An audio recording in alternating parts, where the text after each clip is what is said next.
Director போய் வேலை பார்த்தேன். அவர் என்ன சொன்னார், இந்த சாங்கை சகாராவில் எடுக்கலான்னாரு. சகாராலையா? ஆமாப்பா, பாலைவனத்தில் டெசர்ட்டில் எடுக்கலாம் அப்படின்னாரு. நான் சொன்னேன், அங்கே எல்லாம் எடுக்க வேணாம் சார், இங்கே ராஜஸ்தானில் எடுத்துடலாம், இல்லாட்டி பாண்டிச்சேரி பக்கத்தில் எடுத்துடலாம், சகாராக்கெல்லாம் போகணும். சரி, சகாராவில் போய் எடுப்பீங்க? இல்லை சார், சகாரா ஆப்பிரிக்காவில் இருக்கு. அப்படியா? ஆப்பிரிக்காவில் இருக்கா? இங்கே இல்லையா அப்படின்னாரு. இங்கே இல்லை சார், சகாரா சார் ஆப்பிரிக்கா கீழே இருக்கு சார். புரியுதுங்களா உங்களுக்கு? இங்கே பாருங்க, இங்கே பாருங்க மேப்பு, இங்கே இருக்குல்ல சார், இங்கேருந்து கீழே வரணும். இது கஸ்பியன்னு. இங்கே பாருங்க, இது நார்த் அமெரிக்கா சார். இது இல்லை சார், இங்கே பாருங்க, இதுதான் ஆப்பிரிக்கா, இங்கே கீழே வரணும். அப்படி அந்த ஆள் வெளியே போய் ஃபோன் பண்ணி சகாரா எங்கே இருக்குன்னு கேட்டார். அவர் இன்னொன்று சகாரா கிரே சூப்பர் மார்க்கெட்டில் சகாரா பிளாஸ்க் இருக்குன்றார். இல்லையா, சகாரான்னு பாலைவனம் எங்கே இருக்கு? அது ஆப்பிரிக்காவில் இருக்கு. இங்கே இருக்குது இது தார் பாலைவனம். தாரா அப்படின்ட்டு என்கிட்ட வந்தாரு. நீ நிறைய படிச்சிருக்க போல, நீ வேற ஆள்கிட்ட வேலைக்கு போன்ட்டாங்க. இல்லைடா, பாலைவனம் எங்க இருக்குன்னு சொன்னதுக்காக வேலைக்கு போனேன். அப்புறம் இன்னொரு ஆள்கிட்ட போனோம். நம்ம இந்த சாங்கை பூரா வடமேற்கு மாநிலத்தில் தான் எடுக்க போறோம். எங்க? மேகாலயா, மணிப்பூர், திரிபுரா, அங்கதான் எடுக்க போறோம் சார். வடமேற்கு இல்லை சார், அது நார்த் ஈஸ்ட், வடகிழக்கு மாநிலம். அது 7 சிஸ்டர்ஸ். அந்த 7 சிஸ்டர்ஸ் இந்தியாவோட இருக்கணும்னு நேர் சொல்லியிருக்காரு. அது சின்ன சின்ன மாநிலம், அது வடகிழக்கு மாநிலம், வடமேற்கு இல்லையா அப்படின்னாரு. அந்த ஆள் எவன்டே போய் போன் பண்ணாப்புல. போன் பண்ணிட்டு வந்தோன்னு என்ன செய்ய, நீங்க கிளம்புட்டாங்க. அப்புறம் இன்னொருத்தர்கிட்ட போய் ஒருத்தர்கிட்ட வேலைக்கு வந்தோம். டிசிப்மா அப்ப இல்லை, அதனால இன்னொருத்தட்ட வேலைக்கு போனோம்னா அவர் கரெக்டா 5:30 மணிக்கெல்லாம் அவர் சொல்லுவாரு. 5 மணிக்கு எந்திரிச்சா கதை வரும்னு அவர் நினைச்சிருக்காரு. அதில் எப்படி வரும் கதை? ஒரு 100 நாள் யோசிச்சா வராது, ஒரே ஒரு நாள், ஒரு செகண்ட் யோசிச்சா வந்துடும். அதில் போனால் அங்கே போனோம்னா அவர் என்ன செஞ்சு காலையில் காரெல்லாம் கழுவிடு அப்படின்றாரு. சரின்னு சொல்லிட்டு காலையில் எழுந்திரிச்சு ஒரு 5:30 மணிக்கெல்லாம் போய் அவர் கார் வீரெல்லாம் கழுவிட்டு அதுக்கப்புறம் அவர் வருவார். அவர் கார் எடுப்பார், போவார். அவர் வந்தோடனே காரை கழுவுன்னு, அது மரத்துக்கு கீழே இருக்கு அந்த காரை கழுவிட்டோன்னே அவர் வந்தோடனே ஸ்டார்ட் பண்ணார். ஸ்டார்ட் பண்ணோடனே மேலே இருக்க பேட்ஸ் எல்லாம் அந்த சவுண்ட் டக்குன்னு பறந்துருச்சு. பறந்தா போகும்போது என்ன செய்ய, எச்சத்தை போட்டு போயிடும் தத்துன்னு. இப்போதான் கழுவி இருக்கு. என்னடா செய்யறோன்னு அப்புறம் திருப்பி கழுவிட்டு என்ன கூப்பிடும்பாரு. திருப்பி கழுவிட்டு கூப்பிட்டா அப்புறம் 2 நாள் கழிச்சு நான் பார்த்துட்டேன். முதல் அந்த பறவையெல்லாம் கிளப்பி விட்டுருவோம், கிளப்பி விட்டு கழுவிடுவோம் அப்படின்னு சொல்லி கல்லை விட்டு எரிஞ்சேன். அந்த கல் என் வீட்டிலே விழுந்துச்சு. அவன் ஜெபத்தம் பாரு அப்படின்னு. சரி, இப்போ என்ன செய்வோம்? கல்லை விட்டு எரியணும், வேலைக்கு அதுவும் படக்கூடாது, கார்ல எச்சம், என்ன பண்றது அப்படின்னு சொல்லி பார்த்து டெய்லி 2 தினத்தண்ணி பேப்பர் எடுத்து விடுவேன். கல்லை உள்ள வச்சு நல்லா சுத்தி எறிவேன். அது எங்க விழுந்துச்சுனே தெரியாது, அது ஒரு பந்து மாதிரி அப்படி போயிடும். அதுக்கப்புறம் அதெல்லாம் கழுவி விட்டு அதுக்கப்புறம் போய் வண்டி எடுத்துட்டு போய் இப்படி ஒரு 6 மாசம் பயங்கரமான கஷ்டம். என்னடான்னு சொல்லிட்டு அதுக்கப்புறம் போய் அசிஸ்டன்ட் டைரக்டர் ஆகி அப்புறம் 2 படங்கள்லாம் எடுத்து ஒரு 14 படம் வேலை பார்த்தோம். சுந்தர்சி சார்கிட்ட, பாலா சார்கிட்ட, நான் கடவுள், பிதாமகன்லாம் வேலை பார்த்தோம். நடிகர்கள்லாம் பழக்கமானாங்க. ஸோ அவங்க நம்மளுக்கு என் கூட சேர்ந்து நம்ம பண்ணலாம்னு அவங்க சொன்னாங்க. நம்ம இப்படி பண்ணிட்டோம். The voice that shaped Tamil cinema and inspired generations. Let's welcome our dignitaries one by one to share their words of wisdom and love for cinema. To start with, ஒரு பர்சன், அவரால் நம்மளை சிரிக்க வைக்க முடியும், யோசிக்க வைக்க முடியும், அழுக கூட வைக்க முடியும். Our very own சிங்கம் புலி sir. Sir, let's welcome him with a bigger round of applause. The stage is all yours.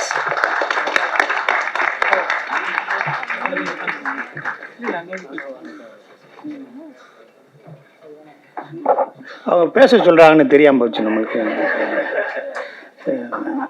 திருப்பி யாருக்காவது ஷால்வை போட்டு கொஞ்சம் பொண்ணாட போத்தலாமா? அனைவருக்கும் வணக்கம். எல்லாம் நல்லா இருக்கீங்களா? நான் தேவையில்லாத வேலை, நேரோ பெரிய பெரிய ஆள்லாம் வச்சு என்னையும் கொண்டு வந்து உட்கார வச்சு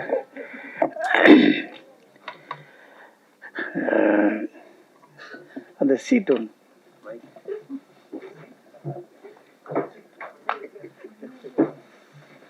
சீட்டு இருந்தா கண்ணாடி போடணும்ல படிக்க.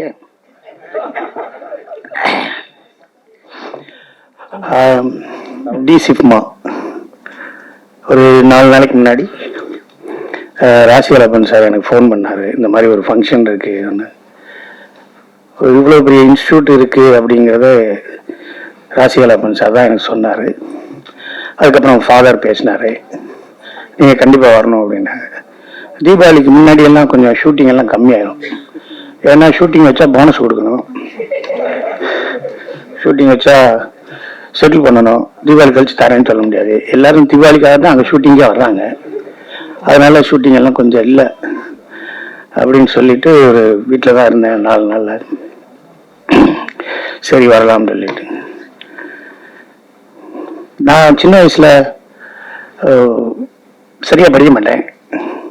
ஆனால் என்னை படிக்க வச்சது, படிக்கணும், படித்தா நல்லா வரலாம், உருப்படலாம் அப்படின்னு சொன்னது என்னை வந்து திருச்சிக்கு பக்கத்தில் மான்ஃபோர்ட் ஸ்கூல் இருக்கு, அதில் செயின்ட் ஜேம்ஸ் ஹையர் செகண்டரி ஸ்கூல்னு ஒன்று இருக்கு பாலக்குறிச்சியில், அங்கே தான் படித்தேன் நான். என்னை படிக்க வச்சது எல்லாமே அந்த கப்ரியல் குரூப்ஸ், அந்த மான்ஃபோர்ட் குரூப்ஸில் இருக்க பிரதர்ஸ்லாம் என்னை படிக்க வச்சது.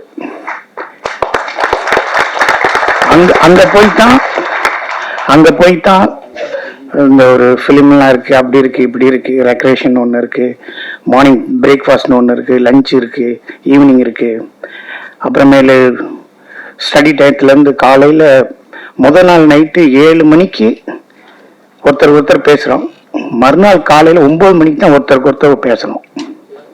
எந்த ஸ்டூடெண்ட்டும் எந்த பசங்களும் யாரும் பேசிடக்கூடாது. 7 மணிக்கு டின்னர் முடிஞ்சுன்னா அதுக்கப்புறம் யாராவது படிக்க போகிறாங்களா படிங்க, ப்ரே பண்ண போனால் ப்ரே பண்ணுங்க, கரெக்டாக 11 o'clock தூங்கிடணும். மறுநாள் காலையில் ஸ்டடி இருக்கும், ஸ்டடி முடிஞ்சதுக்கப்புறம் பிரேக்ஃபாஸ்ட் இருக்கும், பிரேக்ஃபாஸ்ட் முடிஞ்சு ஸ்கூலுக்கு போகையில் தான் 8:40 தான் ஒருத்தர் பேசணும், பேசவே விடாது, உங்கள் வேலையை நீங்கள் பார்த்துக்கிட்டே இருக்கணும். அந்த மாதிரி என்னால் மிகப்பெரிய டிசிப்ளினை எனக்கு சொல்லிக் கொடுத்தது அந்த ஸ்கூல் தான். அங்கே இருந்த ஃபாதர்ஸ் பிரதர்ஸ் தான் எனக்கு சொல்லிக் கொடுத்தாங்க. இப்போ டி சிக்மா பற்றி நான் சொல்லணும்னா, நாங்கள் வரும்போது நான் பல ஆள் வயசான ஆள் கிளம்பன்னு நினச்சிடக்கூடாது. நான் சினிமாவுக்கு வந்தது 87 வந்துட்டேன் நான். அப்புறம் 89 நான் பெங்களூர் இன்ஜினியரிங் பண்ணேன், அது நான் செமஸ்டர். ஆனால் அதனால் இங்கே நான் வந்துட்டு அடிக்கடி சென்னையிலே சுற்றிக்கிட்டு இருப்பேன், எப்படியா டைரக்டர் ஆகணும் அப்படின்னு சொல்லி சுற்றிக்கிட்டே இருப்பேன். அப்போல்லாம் இன்ஸ்டியூட்லாம் இல்லை, ஃபிலிம் இன்ஸ்டியூட்டு சென்னை தான் இருந்துச்சு, மற்றபடி இந்த மாதிரி டி சிப்மா மாதிரிலாம் இருக்காது.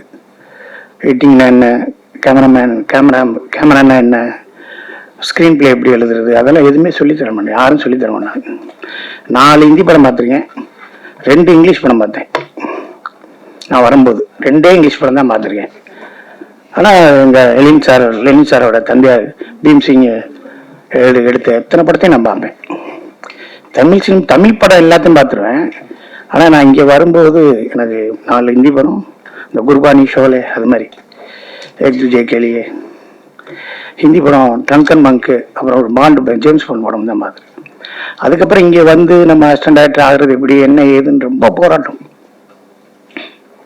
யார்ட்டா போய் வேலை சேர்ந்து அங்கேருந்து கற்றுக்கிட்டு வந்துடலாம்.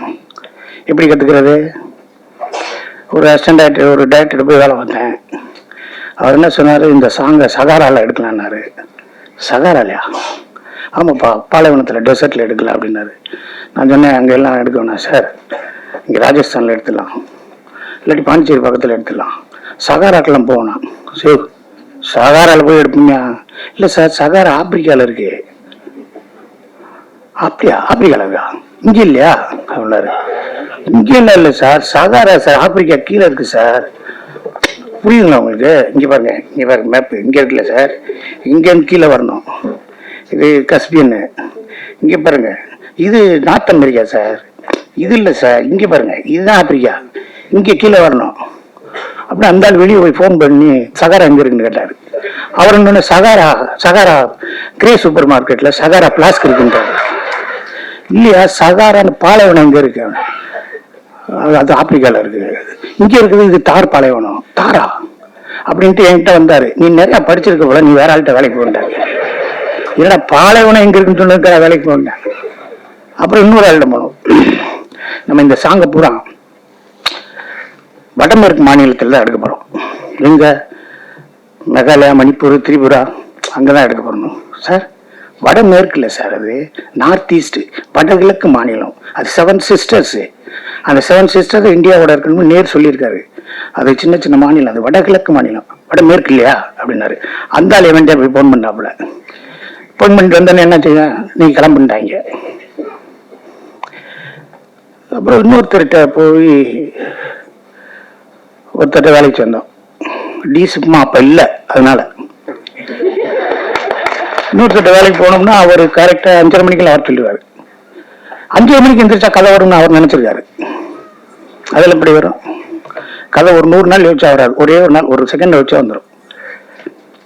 அதுல போனா அங்க போனோம்னா அவர் என்ன செஞ்சு காலையில காரெல்லாம் கழுவிடு அப்படின்றாரு. சரின்னு சொல்லிட்டு காலையில எழுந்திரிச்சு ஒரு 5:30 மணிக்கெல்லாம் போய் அவர் கார் எல்லாம் கழுவிட்டு அதுக்கப்புறம் அவர் வருவாரு. அவர் கார் எடுப்பார், போவார். அவர் வந்தோடனே காரை கழுவுன்னு, அது மரத்துக்குள்ள இருக்கு அந்த காரை கழுவிட்டோன்னே அவர் வந்தோடனே ஸ்டார்ட் பண்ணாரு. ஸ்டார்ட் பண்ணோடனே மேல இருக்க பேட்ஸ் எல்லாம் அந்த சவுண்ட் ட்ரக்குன்னு பறந்துருச்சு. பறந்தா போகும்போது என்ன செய்ய, எச்சத்து போட்டு போயிடும், தட்டுன்னு. இப்பதான் கழுவி இருக்கு. என்னடா செய்யறோன்னு அப்புறம் திருப்பி கழுவிட்டு என்ன கூப்பிடும்பாரு. திருப்பி கழுவிட்டு கூப்பிட்டா அப்புறம் 2 நாள் கழிச்சு நான் பார்த்துட்டேன். முதல் அந்த பறவை எல்லாம் கிளப்பி விட்டுருவோம், கிளப்பி விட்டு கழுவிடுவோம் அப்படின்னு சொல்லி கல்லை விட்டு எரிஞ்சேன். அந்த கல் என் வீட்டிலே விழுந்துச்சு. அவன் ஜெபத்தம் பாரு அப்படின்னு. சரி, இப்ப என்ன செய்வோம், கல்லை விட்டு எரியணும், வேலை அதுவும் படக்கூடாது, கார்ல எச்சம், என்ன பண்றது அப்படின்னு சொல்லி பார்த்து டெய்லி 2 தினத்தண்ணி பேப்பர் எடுத்து போயிடுவேன். கல்லை உள்ள வச்சு நல்லா சுத்திடுவேன், சுத்தி எறிவேன். அது எங்க விழுந்துச்சுனே தெரியாது, அது ஒரு பந்து மாதிரி அப்படி போயிடும். அதுக்கப்புறம் அதெல்லாம் கழுவி விட்டு அதுக்கப்புறம் போய் வண்டி எடுத்துட்டு போய் இப்படி ஒரு 6 மாசம் பயங்கரமான கஷ்டம். என்னடான்னு சொல்லிட்டு அதுக்கப்புறம் போய் அசிஸ்டன்ட் டைரக்டர் ஆகி அப்புறம் 2 படங்கள்லாம் எடுத்து ஒரு 14 படம் வேலை பார்த்தோம். சுந்தர்சி சார்ட்ட, பாலா சார்ட்ட, நான் கடவுள், பிதாமகன்லாம் வேலை பார்த்தோம். நடிகர்கள்லாம் பழக்கமானாங்க. ஸோ அவங்க நம்மளுக்கு என் கூட சேர்ந்து நம்ம பண்ணலாம்னு அவங்க சொன்னாங்க. நம்ம இப்படி பண்ணிட்டோம். இன்னைக்கு இந்த டிசிப்மா இருக்கு, இதை நல்லா பயன்படுத்திக்கங்க. லெனின் சாரை பார்த்து எடிட்டிங் கற்றுக்கிட்டீங்க, எடிட்டிங் சொல்லி தந்தாரு, அதெல்லாம் விட்டுருங்க. அவர் மாதிரி ஒரு வாழ்க்கை வாழ நீங்க முயற்சி பண்ணுங்க.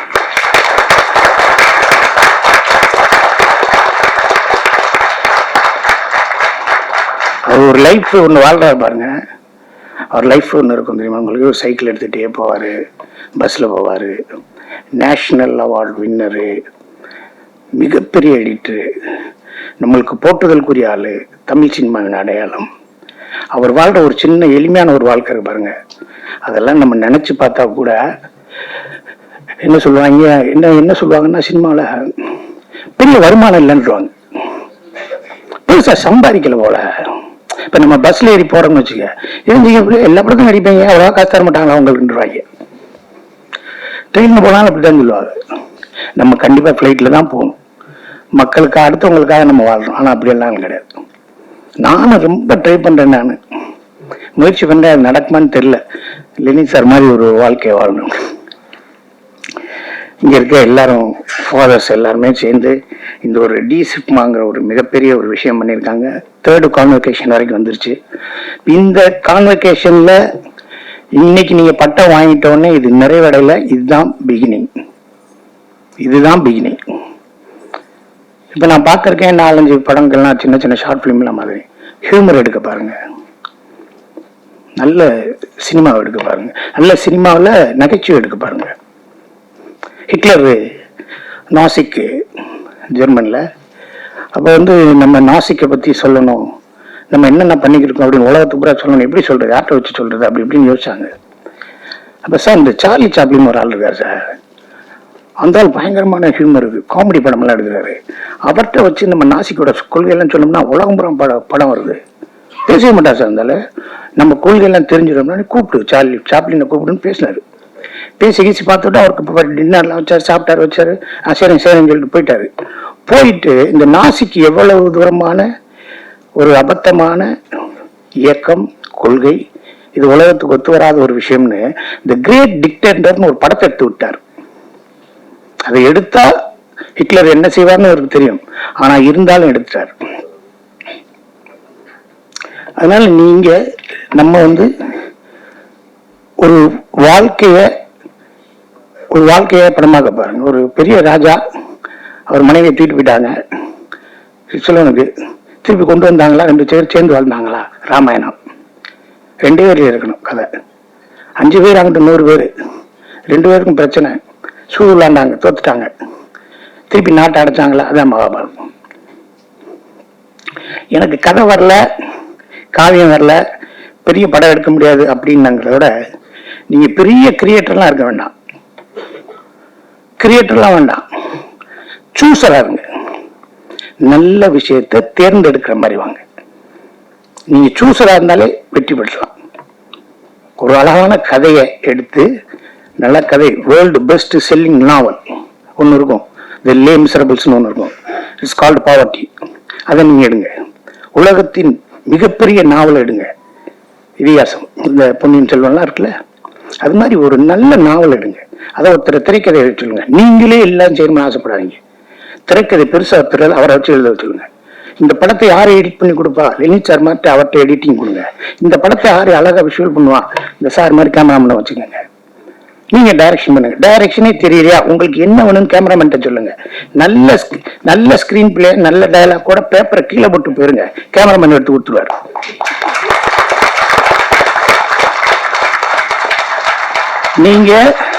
நீங்களா போய் சார் 3/4 சார் 85 போட்டுக்கோங்க, 3/4 லெஃப்ட் ரைட் கிராஸ் பண்ண சொல்லுங்க. இல்லை சார் இங்கே அதை டேக் பண்ணுங்க சார், அது ஜோக்கர் ஒன்று சார், அதெல்லாம் உனக்கு ஒன்றும் வேண்டாம், இதெல்லாம் தெரிஞ்சாதான் சினிமா டைரக்டர், அதெல்லாம் ஒன்றும் கிடையாது சார், பயங்கரமா ஓடுறாரு சார், அவ்வளோதான் விட்டு அந்த எடுத்து கொடுத்துருவாரு.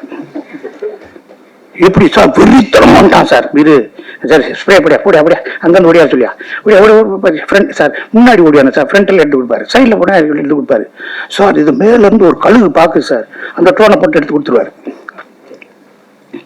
நீங்க நல்லா மட்டும் கதை சொல்லுங்க, நல்லா கதை சொல்லுங்க. கதை சொன்னா அழகான ஒரு படம் வந்துடும். இன்னும் திருப்பி சொல்றேன், எல்லா பிலிம் ஃபெஸ்டிவலுக்கும் போய் படம் பார்த்து ஒரு நல்ல படம் எடுக்க முடியாது. 1000 படம் பார்த்தா நீங்க 100 படம் பார்த்து ஒரு நல்ல படம் எடுக்க முடியாது. ஒரு படம் லெனின் சார்ட்ட கேளுங்க, ஓடின ஒரு படம், அது கரகாட்டகரனா இருக்கட்டும், தில்லானா மோகனாம்பாள் இருக்கட்டும், சட்டம் ஒரு ரிட்டரியா இருக்கட்டும், ஓடின ஒரு படத்தை 100 தடவை பாருங்க. சவுண்ட் இல்லாம பாரு, மியூசிக்க மியூட் பண்ணிட்டு பாரு, ஃபர்ஸ்ட் ஹாஃப் பாரு, செகண்ட் ஹாஃப் பாரு, எண்ட பாரு, பிகினிங் என்ன செஞ்சிருக்கான்னு ஒன்லைன் எழுது. ஸோ இந்த டிசிப்மா இந்த இளைய சமுதாயத்துக்கு மிகப்பெரிய ஒரு வரம். இதில் எல்லாரும் ஜாயின் பண்ணுங்க, படிங்க. இது ஒரு மிகப்பெரிய தொண்டான்னு நினைச்சு அவங்க செஞ்சுக்கிட்டு இருக்காங்க. அதுக்கு கண்டிப்பா என்னோட சப்போர்ட் இருக்கும் சார். நன்றி.